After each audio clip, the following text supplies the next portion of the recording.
Hello everybody, welcome back to Tech Tips. So I hope you all are doing great. I am back with another tutorial video of how you can hide home screen pages on iPhone. So to get started, first of all go ahead and tap on the empty area on your screen. Once you do that, your apps will start to jiggle. Now on your screen you can see the menu bar.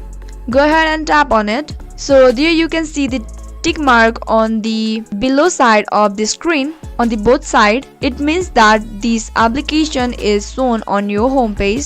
So once you tap on that tick mark, the applications on your home screen which is shown or which was shown will be hidden from your home screen. So that's all guys. To take it back or just to unhide it again, you can just do the same method and tap on that check mark, and that's all guys. This is how easily you can hide home screen pages on your iPhone. I hope you found the video to be helpful and informative. If yes, go ahead and subscribe to our channel and do not forget to press the notification bell for more updates.